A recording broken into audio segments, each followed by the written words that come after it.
You have a drawer somewhere in your house with at least one thing in it you bought, regretted, and still refuse to throw away. Maybe it's exercise equipment. Maybe it's a kitchen gadget you used twice. Maybe it's a financial product you signed up for and never fully understood.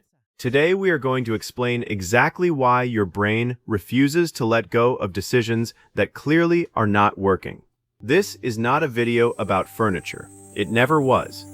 It is about every financial decision you have made that you have already worked hard for, and why that work might be the exact reason you cannot see it clearly anymore, and why that exact same mechanism might be quietly running your entire financial life right now without you noticing it at all. The IKEA Effect. This single bias might explain more of your bad financial decisions than any other concept on this channel so far. In 2011, researchers Michael Norton, Daniel Moshon, and Dan Ariely ran an experiment using IKEA furniture. One group of participants received a fully assembled storage box. A second group assembled the exact same box themselves, following the instructions, using the tools, putting in the time. Norton, Moshon, and Ariely actually ran several versions of this experiment, not just one. They tested origami, they tested Lego sets, they tested different furniture pieces. The result held steady across every version. It was never about IKEA specifically. It was about the simple act of personal labor changing perceived value. Then both groups were asked the same question. How much would you be willing to pay for this box? The people who built it themselves valued it 63% higher than the people who received it ready-made. 63% is not a small statistical wobble. It is one of the largest effects ever measured in consumer psychology research. For comparison, most marketing techniques that companies spend millions developing move purchase intent by a few percentage points. This moved it by more than half. Same box, same materials, same function. The only variable that changed was effort. They also reported liking the box 55% more. Your brain does not separate effort from value. It merges them into a single feeling.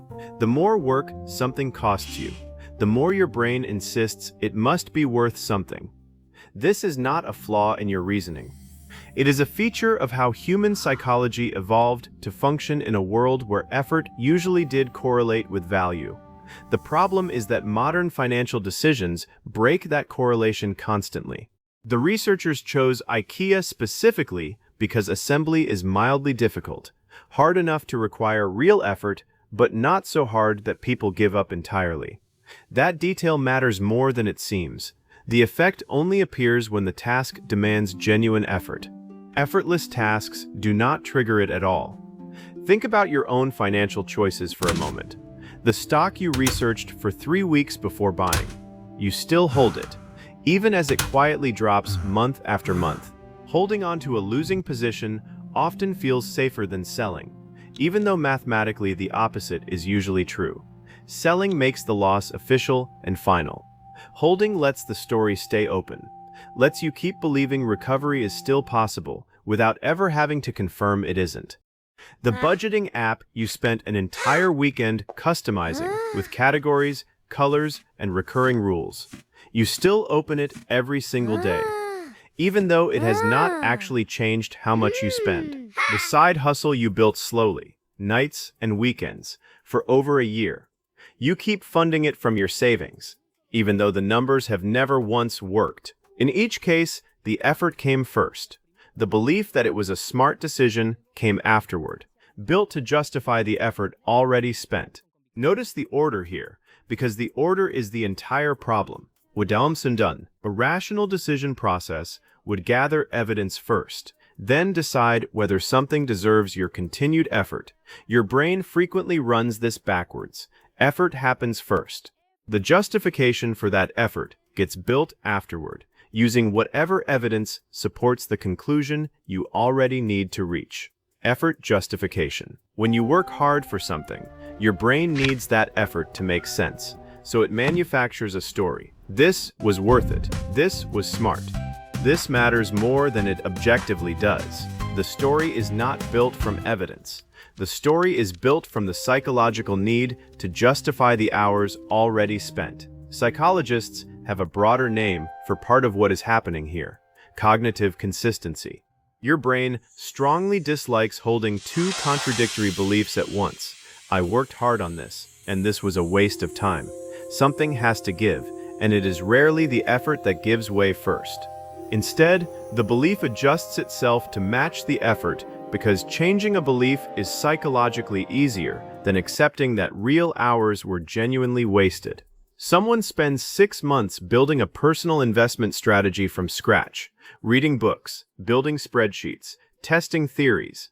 A professional financial advisor later shows them a simpler, statistically better strategy that takes 10 minutes to understand. They do not switch, even when the new strategy is objectively superior on every measurable metric. This happens even among people who consider themselves highly rational. Engineers, accountants, people whose entire profession is built around logic and numbers. 1 Intelligence does not protect you from this bias. If anything, smarter people are often better at constructing convincing justifications for decisions, effort already made for them. The sunk cost fallacy states that once you have already invested time, money, or effort into something, you become more likely to keep investing in it, even when continuing makes no rational sense whatsoever going forward. A company spends millions of dollars developing a product that market research clearly shows nobody actually wants. A manager who originally approved the project keeps defending it anyway. Why? Because admitting failure means admitting the previous investment was entirely wasted, and your brain treats wasted effort as a specific kind of pain. Researchers studying this in corporate settings found something particularly revealing. The person most likely to keep defending a failing project is specifically the person who originally approved it, not because they are less competent than anyone else in the room, but because their own judgment is now tied to the outcome. Replace that person with someone new, someone who never approved the original decision, and the project often gets canceled within weeks. You bought into a multi-level marketing company 2 years ago. You spent those 2 years building a customer base that never grew past a handful of friends and family members who bought out of obligation. You are not failing to see the numbers clearly. You are protecting yourself from the discomfort of having wasted that effort. Notice something important about this entire pattern. The cost is not just financial. Every month spent defending a decision that is not working is also a month not spent pursuing a decision that actually would. Opportunity cost rarely gets discussed because it is invisible. Nobody sees the version of your finances that could have existed if the effort had gone somewhere else. You bought an expensive desk chair because reviews said it was the best ergonomic option on the market. It hurts your back. It has hurt your back for 8 months. You spent the money. Admitting the purchase was wrong feels worse than the actual physical pain of using it. Dupe it. Here's a version that shows up constantly online.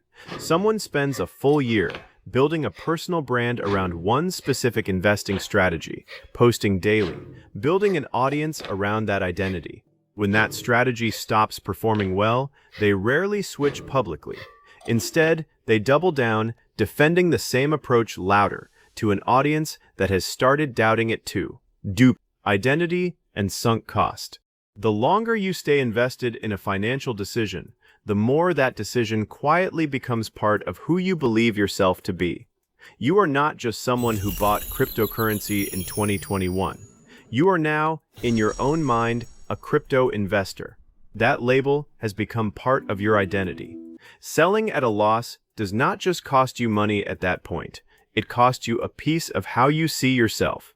This explains why public financial decisions are so much harder to reverse than private ones. If you told all your friends and family that you started a business, quitting feels like a public, visible failure. If nobody ever knew about it, quitting is simply a quiet, private decision. No identity damage, no story you need to defend to anyone. This is also part of why so much financial behavior is shaped by what other people might think, even when no one is actually watching that closely. The version of you that exists in other people's minds becomes a kind of investment too, one your brain works just as hard to protect as your actual bank account. Walking away from a bad decision in private costs you only the decision.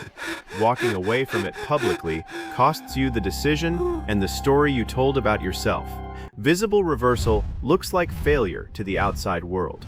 Quiet persistence looks like resilience and discipline, even when persistence is, mathematically, the actual mistake. This same exact pattern appears far outside of investing too, which tells you how deep this mechanism actually runs. Someone stays in a financially draining relationship, a business partnership, even a long commute to a job they dislike, purely because of how much time they have already invested in that specific path. The question is never just about money.